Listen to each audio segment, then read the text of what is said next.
ஞானானந்தமயம் தேவம் நிர்மலஸ்படிகாகிருதிம் ஆதாரம் சர்வ வித்யானாம் ஹயக்ரீவம் உபாஸ்மகே. நேயர்கள் அனைவருக்கும் அஸ்ட்ரோ கே.எஸ். ஐயங்காரின் பணிவான நமஸ்காரங்கள். மாத பலன் விஸ்வாவசு வருஷம் தை மாதம் 15/1/2026 12/2/2026 வரலும் உண்டான பலன்கள். மாத பலன்னு சொல்லும்பொழுது மாத கிரகங்களான சூரியன், செவ்வாய், புதன் மற்றும் சுக்கிரனுடைய மாறுதல்களை வச்சு சொல்லக்கூடிய பலன்கள். இந்த மாதத்தில் வரக்கூடிய கோள் சாரம் என்ன, இந்த மாதத்தில் வரக்கூடிய விசேஷ நாட்கள் என்ன அப்படின்றத பார்க்கலாம். முதல்ல இந்த மாதத்தில் வரக்கூடிய கோள் சாரம் என்ன அப்படின்றத பார்க்கும்பொழுது, காலபுருஷ தத்துவத்தின் 3வது ராசியான மிதுன ராசியில் குரு வக்கரகதி அடைகிறார், வக்கரத்தில் இருக்கார். சிம்மத்தில் கேது, அது தவிர பார்த்தீங்கன்னா அதாவது துலாத்தில் தனுசுல சுக்கிர பகவான், மகரத்தில் 3 கிரகம் செவ்வாய், சூரியன் மற்றும் புதன், கும்பத்தில் சனி, ராகு. இந்த மாதத்தினுடைய ஆரம்பத்தில் இருக்கக்கூடிய கிரக நிலை இது. அதற்கு பிறகு மாறுதல்கள்னு பார்க்கும்பொழுது 15/1/2026 அன்றைக்கே சுக்கிரன் 10ஆம் இடமான மகரத்துக்கு போகிறார். அதாவது காலபுருஷ தத்துவத்தின் 10ஆம் இடமான மகரத்துக்கு போகிறார். அதற்கு பிறகு பார்த்தேனால் மகரத்தில் இருக்கக்கூடிய புதன் கும்பத்துக்கு 29/1/2026 அன்றைக்கி போகிறார். மறுபடியும் சுக்கிரன் மகரத்திலிருந்து கும்பத்துக்கு போகிறார். கும்பத்தில் பார்த்தோம்னா 4 கிரகங்கள் ஆறுது. எப்போ அப்படின்னா, அதாவது 7/2/2026 அன்னைக்கு சுக்கிரனும் கும்பத்துக்கு போயிடுறார். சனி, சுக்கிரன், ராகு மற்றும் புதன் 4 கிரகங்கள் 7/2/2026 இருக்குது. இந்த மாதத்தில் ஒரு பெரிய விசேஷம் என்னென்னா, சூரியன், செவ்வாய் இந்த 2 கிரகங்களும் மகரத்திலே ஃபுல்லாக இருக்கார் இந்த காலகட்டத்தில். இந்த மாதத்தில் வரக்கூடிய விசேஷ நாட்கள் அப்படின்னு பார்க்கும்பொழுது 15/1/2026 அன்னைக்கு உங்களுக்கு பொங்கல் பண்டிகை, அதாவது உத்தராயண புண்ணிய காலம், அதாவது உத்தராயணம் தட்சிணாயணம்னு 2 பாதியாக வருஷத்தை பிரிச்சிருக்கா. அதில் உத்தராயணம்ன்றது தேவர்கள் விழித்து கொள்ளும் நாள்னு சொல்லக்கூடியது. எல்லா விதமான சுப காரியங்களும் செய்யக்கூடிய காலகட்டமாக இந்த மாதம் அமையிறது. உத்தராயணம் தை பிறந்தால் வழி பிறக்கும்னு சொல்லக்கூடியது. உத்தராயணத்தில் எல்லா விதமான ஏற்றங்களும் இருக்கும். தை மாதம் முதல் நாள் பொங்கல் பண்டிகை, அதாவது உழவர்களுக்கு பெரிய திருநாளாக சொல்லக்கூடியது. அதாவது அவங்க சூரிய நமஸ்காரம் பண்ணக்கூடிய காலகட்டம். இந்த வாட்டி ஆனால் துவாதசி அன்னைக்கு வருது. அதாவது தை பொங்கல் துவாதசி 15/1/2026 துவாதசி கேட்ட நட்சத்திரம் வேறு வருது. இந்த பொங்கல் வைக்கக்கூடிய சரியான நேரம் பார்த்தலையானால் 9:30 10:30 சுக்கிரஹோரை, சுபஹோரையான வியாழக்கிழமையில் வரக்கூடிய சுபஹோரை. இது 9:30 10:30 மணி வருது. இது ஒரு நல்ல நேரமாக சொல்லக்கூடியது. குளிகை நேரமாக இருந்தாலும் இது ஒரு நல்ல நேரம். குளிகை நேரம் நல்ல சம்பவங்கள் நடக்குமேயாயின் அது மறுபடியும் வரக்கூடிய வாய்ப்புகள் மிகவும் அதிகம். அதனால் பொங்கல் பானை வைக்கக்கூடிய நல்ல நேரம்னு சொல்லக்கூடியது காலை 9:30 10:30 மணிக்குள்ளே வைக்கிறது ரொம்பவுமே சிறந்தது. இந்த காலகட்டத்தில் உங்கள் எல்லாருக்கும் என்னுடைய பொங்கல் நல்வாழ்த்துக்களை சொல்கிறேன். நல்லபடியாக இருங்கோ. இந்த மாதத்தில் வரக்கூடிய மற்ற விசேஷங்கள்னு பார்த்தோம்னா 16ஆம் தேதி பிரதோஷம், காணும் பொங்கல்னு சொல்லுவாள். அது தவிர மாட்டுப்பொங்கல், இது எல்லாம் 16ஆம் தேதியே. அதுக்கப்புறம் வள்ளுவர் தினம், இதெல்லாம் வருது. அது தவிர பார்த்தோம்னா இந்த மாதம் 25/1/2026 அன்றைக்கி ரத சப்தமி, சூரியன் தேர் சக்கரம் திரும்பக்கூடிய நாள். அன்னியிலிருந்து வெயில் ரொம்பவும் அதிகமாகக்கூடிய காலகட்டம். அதாவது சூரியன் இவ்வளவு நாளாக அதாவது தெற்கிலிருந்து வடக்கிலிருந்து வடகிழக்குக்கு மாறுறார் அவர். இந்த காலகட்டம் கிழக்கு பக்கமாக போகக்கூடியதுனால இந்த காலகட்டத்தில் பார்த்தாலேயானால் வெயில் ஏறக்கூடிய காலகட்டமாக இருக்கும். 26/1/2026 நம்மளுடைய அதாவது ரிப்பப்ளிக் டே. அதாவது இந்தியா சுதந்திரம் வாங்கி அதுக்கப்புறம் ரிப்பப்ளிக் 1950 வாங்கினது. இப்போ 2026ஆம் வருஷம் வந்துடுத்து. இப்போது ரிப்பப்ளிக் டே இது ஒரு பெரிய விசேஷம். அதாவது அரசாங்கம் அப்படின்னு சொல்லக்கூடியது, அதாவது ஆல் ஓவர் இந்தியா ஒரே ஒரு ஒருமைப்பாட்டின் கீழே இருக்கக்கூடிய ரிப்பப்ளிக் டே கொண்டாடக்கூடிய காலகட்டம். 26ஆம் தேதி அன்னைக்கு வாஸ்து அதாவது இந்த 26ஆம் தேதி அன்னைக்கு வாஸ்து புருஷன் கண் விழிக்கும் நாள் அன்னைக்கு வந்து பார்த்தோம்னா கார்த்தால 9:52 11:22 வரலும் உண்டான நேரம் வந்து வாஸ்து கண் விழிக்கும் நாள். இந்த காலகட்டத்தில் புதுசாக மன பூஜை போடுறது, அஸ்திவாரம் தோன்றது, அதை தவிர டாக்குமெண்ட் சைன் பண்ணி கொடுக்கறது, இதெல்லாம் வந்து பண்ணுறதன் மூலியமாக எந்த ஒரு ப்ராஜெக்ட் நீங்கள் ஆரம்பிச்சிங்கனாலும் அது வெற்றிகரமாக முடியக்கூடிய காலகட்டமாக அமைய போகிறது. இந்த வாஸ்து கண் விழிக்கும் பொழுது 5 வகையாக பிரிக்கிறேன். அதாவது பொதுவாகவே பார்த்தோம்னா இது ஒரு 1.5 மணி நேர காலகட்டம். 18 நிமிஷமாக 5 மணி நேரமாக பிரிக்கிறேன், 5 வகையாக பிரிக்கிறேன். அதாவது வாஸ்து புருஷன் கண் விழித்து அவருடைய காலை கடன்கள் செய்யக்கூடியது, பிறகு குளிக்கக்கூடிய ஒரு 18 நிமிஷம், அதற்கு பிறகு போஜனம் செய்யக்கூடியது, அதாவது அதற்கு பிறகு வந்து பூஜை செய்யக்கூடியது, பிறகு போஜனம் செய்யக்கூடியது, அதற்கு பிறகு தாம்பூலம் தரிக்கக்கூடியது. இந்த கடைசி 18 36 நிமிஷம் அப்படின்னு சொல்லக்கூடிய, அதாவது 10:52 11:22 வரலும் செய்யக்கூடிய எந்த ஒரு விஷயமாக இருந்தாலும் நிச்சயமாக நிறைவேறும். அதாவது மனைக்கால் நடுறது, அடிகோல் நடுறது, அதை தவிர வந்து உங்களுக்கு கிணறு வெட்டுறது, புதுசாக வந்து கான்ட்ராக்ட் கையெழுத்து போடுறது, கன்ஸ்ட்ரக்ஷன் பண்ணுறது, இது எல்லாமே நல்ல ஒரு ஏற்றத்தை கொடுத்து நல்லபடியாக முடியக்கூடிய காலகட்டமாக அமைய போகிறது.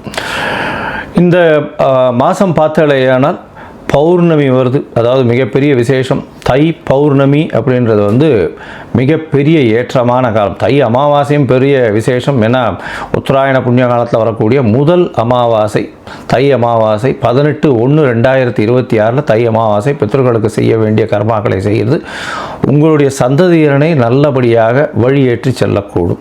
அதனால் நல்ல ஒரு ஏற்றத்தை கொடுக்கக்கூடிய நாள். அதாவது அது வந்து அந்த திதியில் வந்து வேறு எந்த ஒரு விஷயங்களையும் செய்யாமல் பித்ருக்களுக்கு திதி கொடுக்கறது மட்டும்தான் செய்யணும். புதுசாக எதையும் ஆரம்பிக்கிறது அந்த மாதிரியான விஷயங்கள் பண்ணக்கூடாது. இது வந்து 18/1/2026 வருது.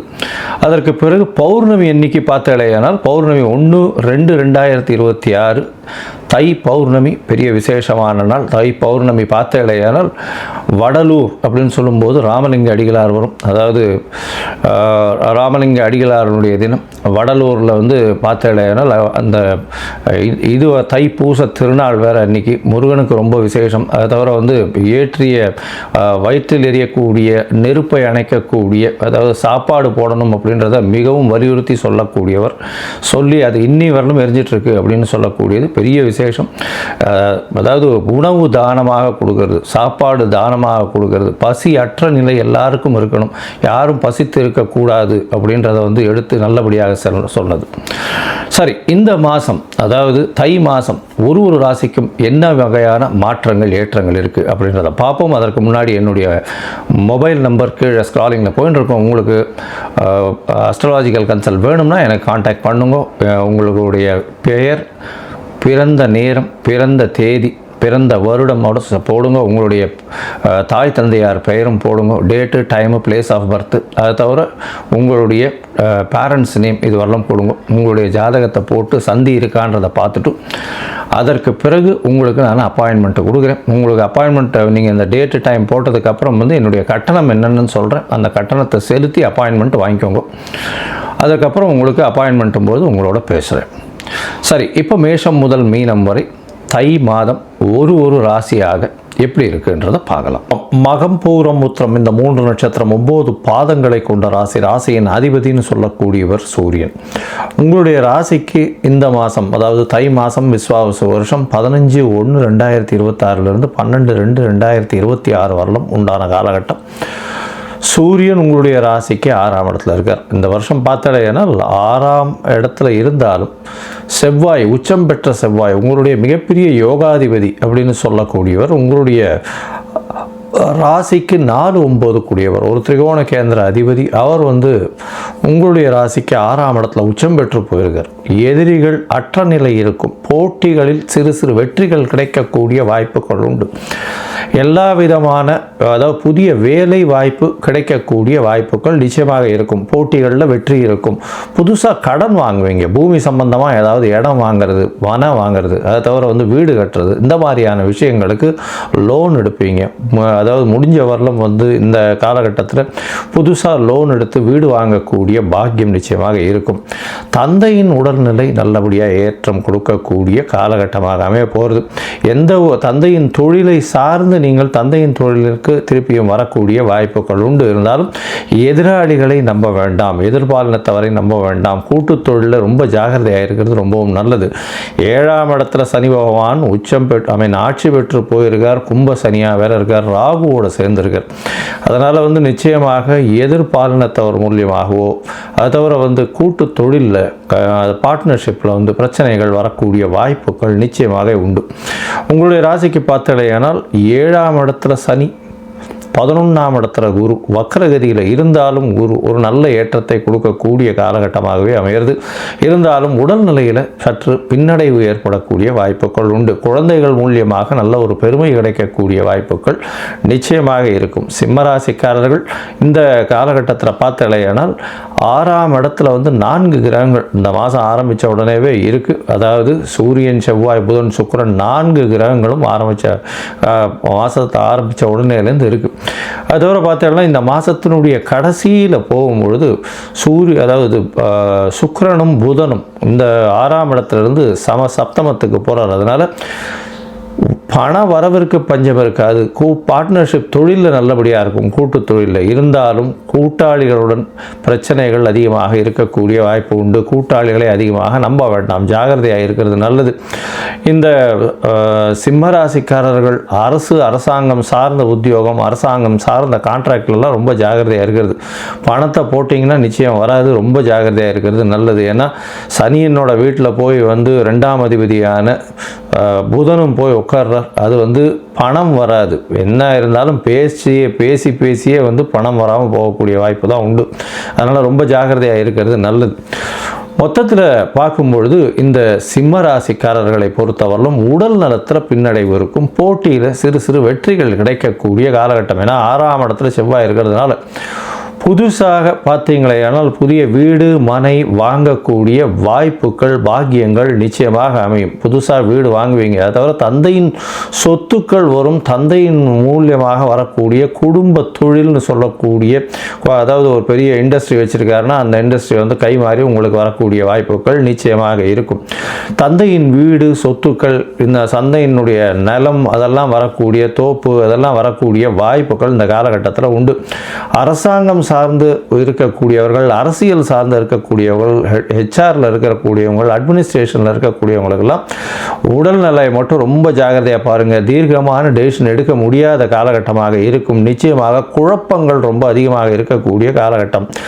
எடுத்த காரியங்கள் சற்று பின்னடைவு ஏற்படக்கூடிய வாய்ப்புகள் இருக்கும். இருந்தாலும் வீம்பு பிடிச்சி போராடி வெற்றி பெறத்துக்குன்னு பின்னாடியே ஓடுவீங்க. ஏன்னா 6ஆம் இடத்துல செவ்வாய் வேறு. அதனால் நிச்சயமாக உச்சம் பெற்ற செவ்வாய்ன்றதுனால கண்டிப்பாக அது பின்னாடி ஓடி ஜெயிச்சே ஆகணுன்ற கட்டாயத்தில் ஓடுவீங்க. இந்த காலகட்டத்தில் பார்த்தீங்கன்னா உங்களுடைய முயற்சிகள் வந்து சில நாட்கள் தொய்வடையும். அந்த முயற்சிகள் எடுக்க வேண்டாத நாட்கள் அப்படின்னு சொல்லக்கூடியது சந்திராஷ்டம நாட்கள். படிக்கக்கூடிய மாணவர்களுக்கெல்லாம் வந்து ரொம்ப எச்சரிக்கையாக இருக்க வேண்டிய நாட்கள் இந்த சந்திராஷ்டம நாட்கள். 23/1/2026 25/1/2026 வரலாம். 23/1 25/1/2026 வரலாம் உண்டான நாட்கள் சந்திராஷ்டம நாட்கள். புதுசாக வந்து எந்த ஒரு புதிய முயற்சி வேண்டாம், வெளியூர் வெளிமாநில பிரயாணம் வேண்டாம்னு சொல்கிறோம். அதை தவிர பார்த்தேனால் மேல் படிப்புக்குன்னு படிக்கக்கூடிய பக்கத்தில் இருக்க மாணவர்கள் வெளிநாடு போகக்கூடிய, வெளிநாட்டில் போய் மேல் படிப்பு படிக்கக்கூடிய பாக்கியம் இந்த காலகட்டத்தில் இருக்கும்.